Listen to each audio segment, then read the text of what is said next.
Okay, welcome today. We have the privilege today of having both Doug Pylant and Greg Pylant, and we have Marcus Brewer.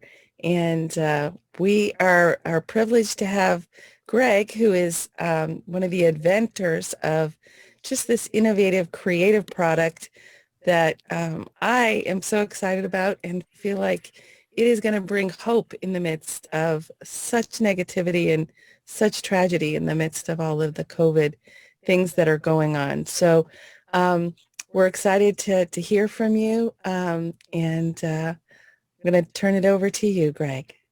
Thanks, Laura. And thanks, Marcus. Yeah. I've been looking at some of your work and it's very impressive.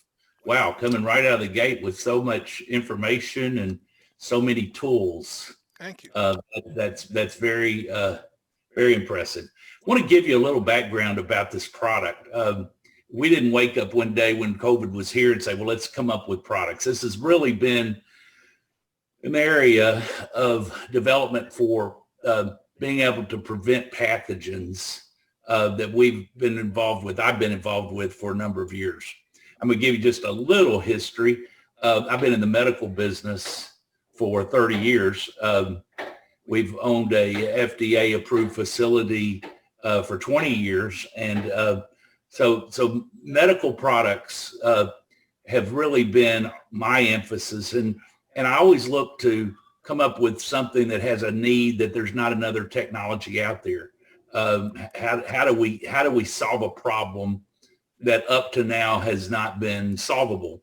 And those are the types of challenges that really I'm looking to be able to conquer if possible. Mm-hmm. So to give you a little background here, I started in chronic wound care. And when I say chronic wound care, I mean wounds that haven't progressed in 6 months or a year, really at the stage of possible amputation. And so that was really where I spent time back in the prior to 2000. When people had chronic wounds, there were only two things they looked at. One was whether that wound had a lot of bacteria in it, which would cause it not to heal, or not enough blood flow. We were able to find the third element, which really is the biggest element of why wounds don't heal, which is a enzyme called a matrix metalloproteinase that became abundant in the wound, overproducing. And when that happens, the wound will not progress. So with that knowledge, we were able to develop a drug that satisfied that problem, that actually went into cellular level and turned the switch off of production of the matrix metalloproteinases. So been in the wound business for a long time. In the last 10 years, wounds have had, and hospitals have started getting very resistant bacteria.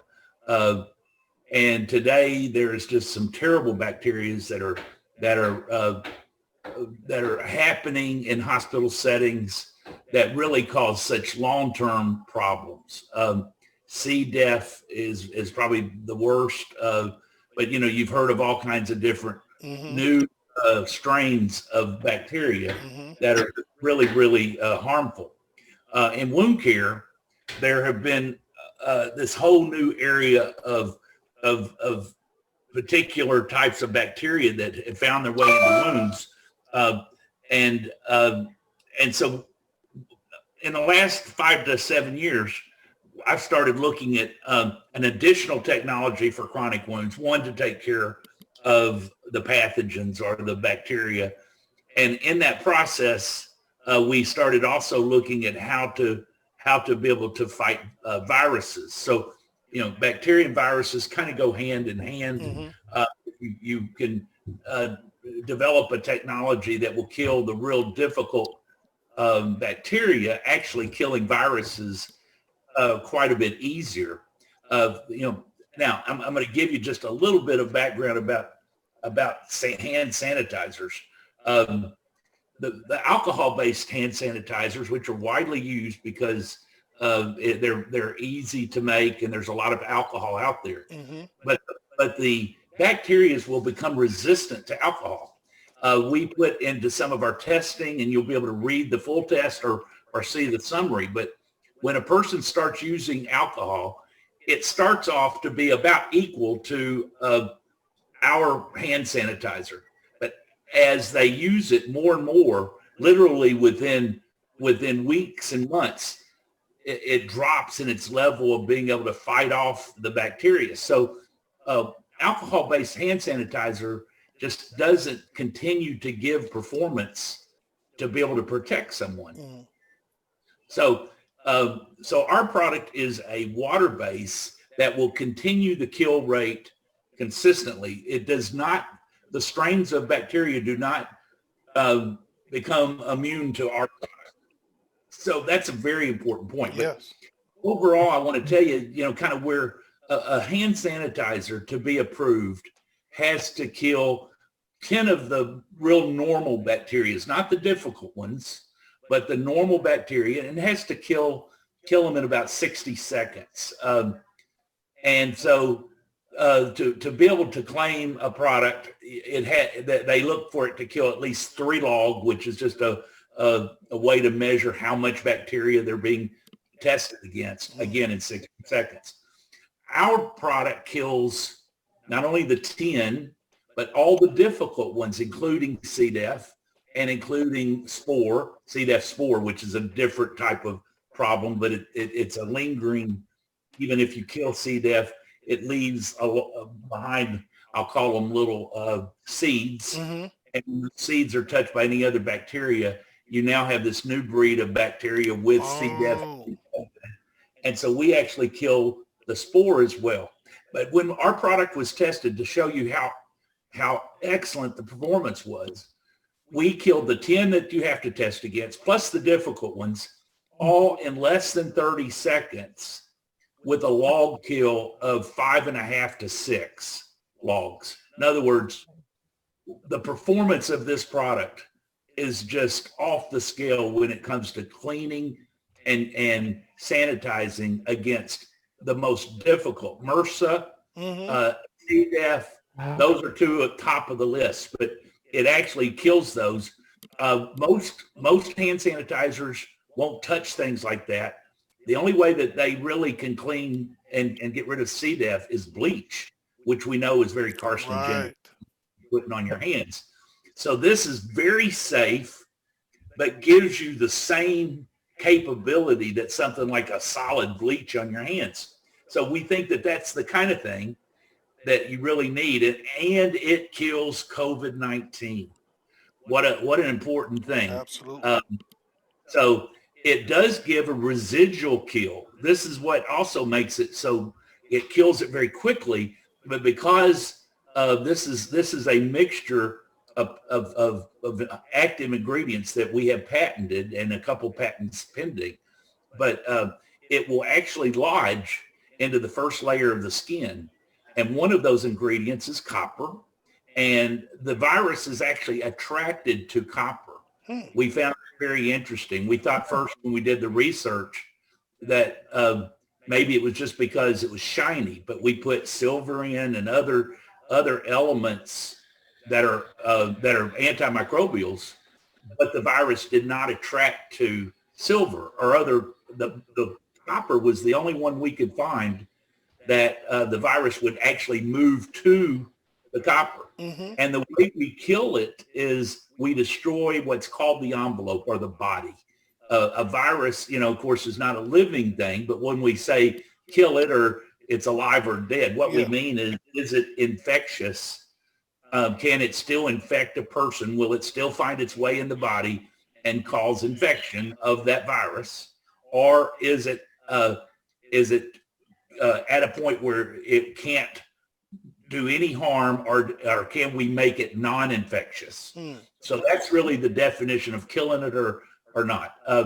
And so the way we kill it, there's 2 ways to kill a virus. One would be to go in this case, RNA and DNA, and to cause those wires of the DNA and RNA to not work anymore. In other words, to kind of defuse the bomb by cutting the wires. Well, that's how an antibiotic would work. Our product which we find to be much quicker and actually much safer for a human, is it destroys the entire surroundings around the DNA and RNA. And so once that envelope or the body of the virus is destroyed, it's non-infectious. So it couldn't be a better way. The other thing, if you look at copper and magnesium, two very important elements of our active ingredients, you'll find that the body, the fact the body is usually needs magnesium, needs more copper, and even though it does not penetrate the hands, copper. One thing about copper, it will not penetrate skin. It's a terrible penetrant. You'll see a lot of times where people will make back braces out of copper or other things out of copper, but what it does is it will affect the how it goes with its magnetic field through the skin. So there can be a magnetic field, but the element itself, copper, we cannot penetrate the skin. So it makes this extremely safe. You'll put it on, it will lodge into the first layer of the skin, and then it will wash out. And that's why you have to reapply our product. We see that there's residual effect for 4 hours, and that's just a magnificent thing to be able to continue to give that what we call the invisible glove, and the invisible glove is going to continue to work even after it's dried and on your skin. The other part I'll tell you about that, I did mainly because at first, kind of out of my own survival, so to speak, but I hate masks. I'm a person that just when I put these masks on, I feel very claustrophobic. One of the things I did was we studied 10 of the most popular masks coming from outside the United States. And of the 10 name brand type, very, very large produced and imported into America mask companies. And of the 10, 9 of them had bacteria in them when they were brand new. 2 of the 9 had mold. Now, the reason I ran that test, I was very curious of why I could put a new mask on and just feel like I had to pull that thing off, because it just, the odor that I'm very sensitive to it, being in labs for a long time, but it really bothered me to be able to keep a mask on and wear it. After I found out about, so many of them out of the package are dirty. Yeah. One of the things we developed with our mask spray is a way to sanitize the mask. Wow. So immediately I would spray the inside and the outside of a brand new mask, and most masks will not prevent you from getting the virus. They're not made to be able to stop a micron. We know that this is a very, very fine aerosol type spray that's smaller than even 5 microns. And even an N95 mask, we've all heard about N95. Right. N95, that term 95 gives us what size of molecule it would prevent from being able to penetrate that mask. Well, that can't stop a 5 micron virus. So most masks that we're wearing, we're kidding ourselves really about how it would work to prevent us from getting the virus. That's why we started this program with the mask, because if you first sanitize, which is what our product does, number 2, the mask is going to at least block the virus for a little while. In other words, the virus is going to be held up. It's in football, it's kind of like, when you're playing offense, it's your offensive line. It's not going to hold them off for long, but it's going to hold them off for enough seconds for offense to happen. Well, we're using a mask for that same purpose.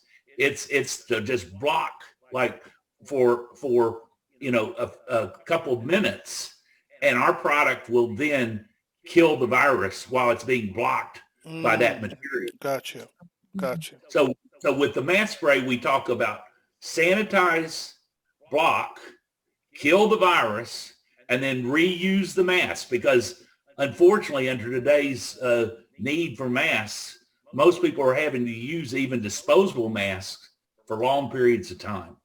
And so to be able to reuse that mask, but it be sanitized again, and then be ready to go to block that virus long enough for our product to then be able to kill it. We also have done something you'll see that we think is just terribly attractive, and that is we have a copper mask where we actually spray the mask with copper. Beautiful mask. The whole mask is copper, and that's part of our product line. So, Marcus, I appreciate you having me on today. Absolutely. I hope that can give you a little bit of an explanation of the product. You know, we're excited to be able to get this. You know, we could have made this something that only goes to the medical community. And I understand, you know, of course, our hand sanitizer has to go to the medical community.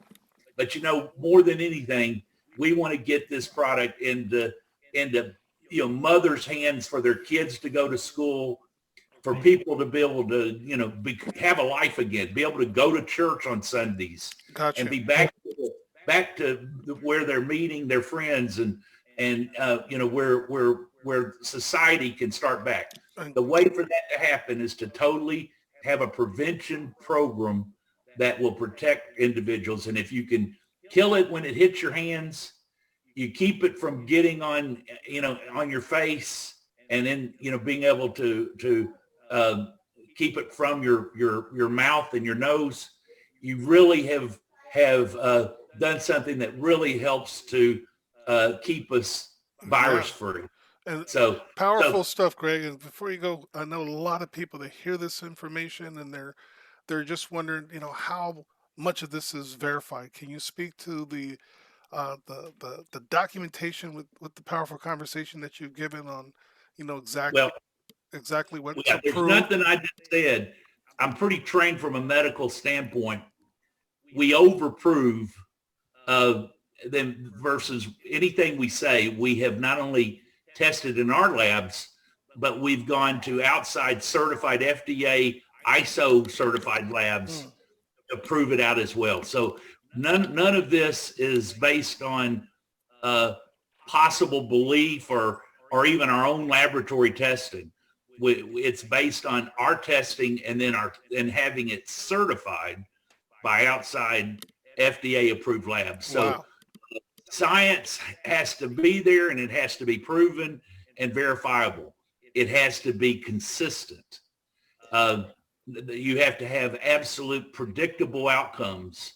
And everything I'm telling you today, Marcus, we've been able to prove absolute predictable outcomes time and time again, consistently, to do what we just talked about. So, Wow. you know, stay protected, stay blessed, and thank you for your time. Thank you. Hey, can I just add one other thing? This is also qualified in the CE labs, right? On a more international basis. Is that correct?